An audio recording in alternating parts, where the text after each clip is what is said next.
Salam, hər vaxtınız xeyir olsun əziz şagirdlərimiz. Monitoring sınaq toplusundan Monitoring 4 riyaziyyat suallarının izahlarına baxırıq.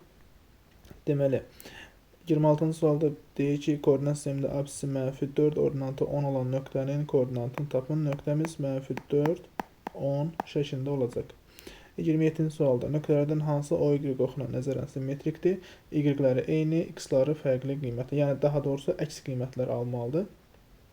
Deməli, diqqət edin, y-ləri eyni olanlara, amma x-lar əks olanlara A və C nöqtələrdir, A variantı.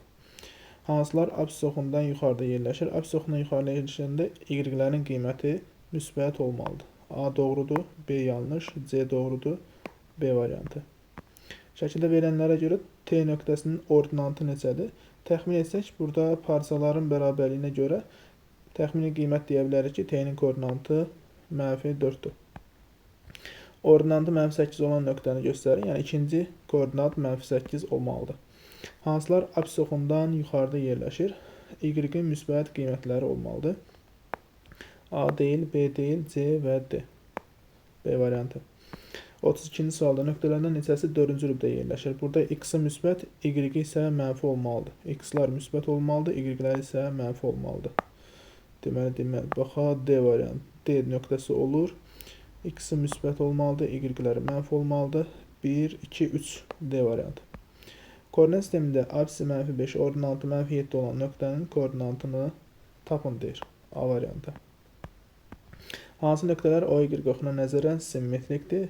Biraz əvvəl dedik ki, x-lar əks qiymət olmalıdır, y-ləri eyni olmalıdır. Diqqət edək. Deməli, B-yə baxaq. B-də də ordinatları eyni deyil.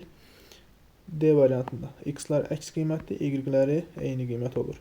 Şəkilə əsasən hansı iki nöqtə absis oxuna paralel düz xətt üzərində yerləşir? Absis oxuna paralel düz xətt üzərində yerləşən D və E nöqtələrdir. D variantı. Düzbucaqlı koordinat sistemində A1, 3 və B, -4, -2 nöqtələrindən keçən düz xəttin absis oxu ilə kəsişmə nöqtəsinin koordinatını tapın. A-nın koordinatına diqqət edək, 1, 3-dür. Ardınca B-nin koordinatı -4, 2-dir. X-i -4, Y-i -2.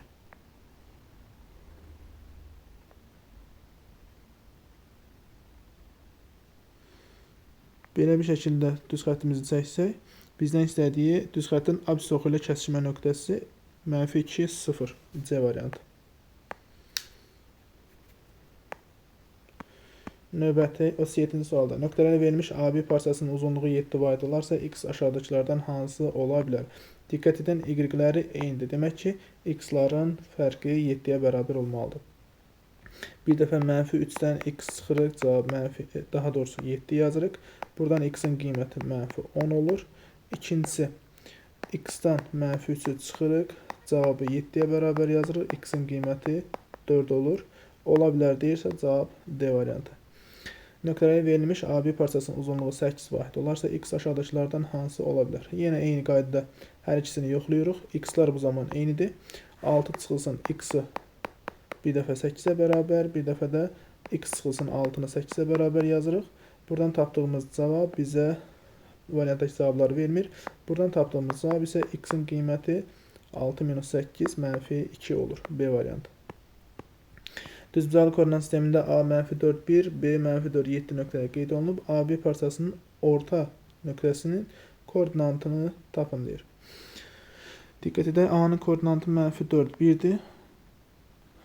Deməli, B-nin koordinatı -4, 7. -4, 7. AB parçasını çəksək, belə bir parça alınır. Bunun orta nöqtəsinin koordinatı isə deməli, 4 nöqtəsinə düşür. -4, 4 nöqtəsi. 3 dama yuxarıda, 3 dama aşağıda qalır. -4, 4. A variantı. Nöqtələrin düzbucaqlı koordinat sistemində qeyd edin, düzbucaqlının perimetrini tapın deyir.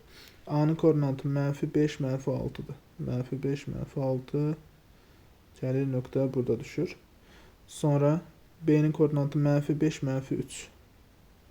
Nöqtə gəlir, bura düşür. Üçüncü, x-in qiyməti 2, y-i -3. 2, -3. Nöqtəmiz digəri buradadır. Ardınca 2 mənfi 6, o zaman nöqtəmiz buradadır. Diqqət edək, bu düzbucaqlı bizə verəcək belə bir görüntünü. Burada eni olacaq 3, eni 3. Növbəti uzunluğu isə bizə verəcək, deməli 7. Uzunluğu verəcək 7. Perimetrini soruşur, toplayıb 2-yə vuruq. 3 ilə 7-nin cəmi 10, 2-yə vursaq 20. B variantı. Şəkildə əsasən B nöqtəsinin apsis oxuna nəzərən simmetrik olanı tapın. B nöqtəsinin apsis oxuna, yəni x oxuna nəzərən simmetrik olan biz aşağıya doğru çəkirik məsafəni və burada yuxarıda 6 vahid olduğu halda aşağıda apsis oxuna nəzərən dediyinə görə aşağıda 6 vahid məsafə çəkməliyik, deməli. Yuxarıda 6 damadır, aşağıda 6 damı 1, 2 və 3. Nöqtə gəlib haradasa bura düşür.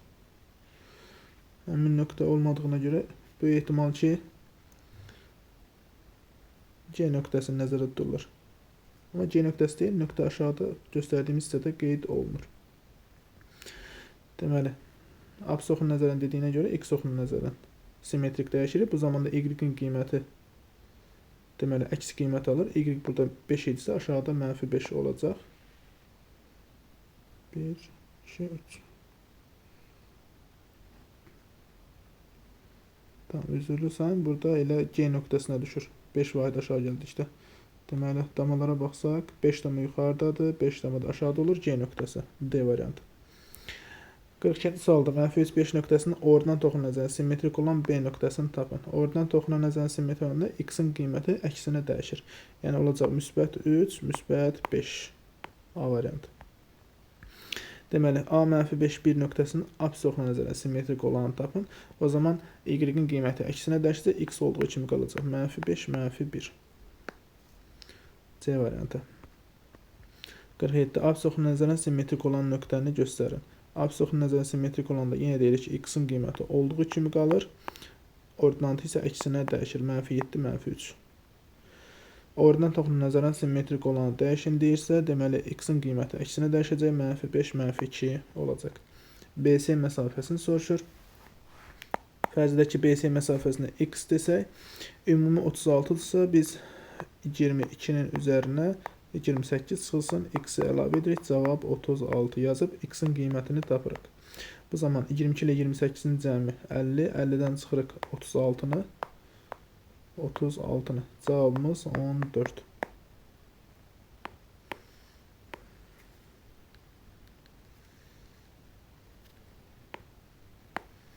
Növbəti ədəd oxunda 72,53 onlu kəsiri hansı natural ədədə daha yaxındır? Yuvarlaqlaşdırsaq 73 ədədinə daha yaxındır. X, Y düz mütənasib kəmiyyətlərdir. A-nın B-nin cəmini tapın. Düz mütənasibdirsə böldükdə cavablar eyni olur.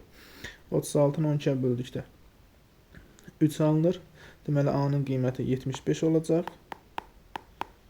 25-i 3-ə vurub tapırıq. Sonra B-nin qiyməti 60-ı 3-ə bölürük, eləyəcək 21. Cəmini tapanda 96.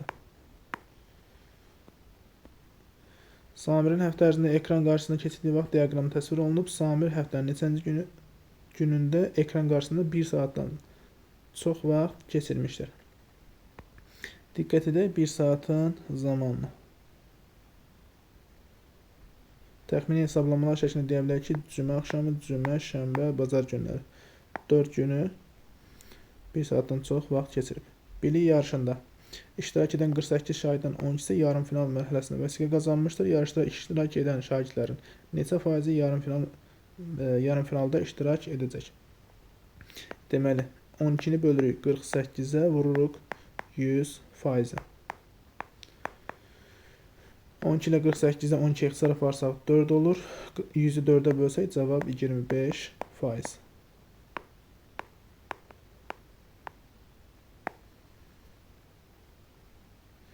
Hər birinizə uğurlar deyirik. Növbəti videolarda görüşənədək diqqətinizə görə təşəkkür.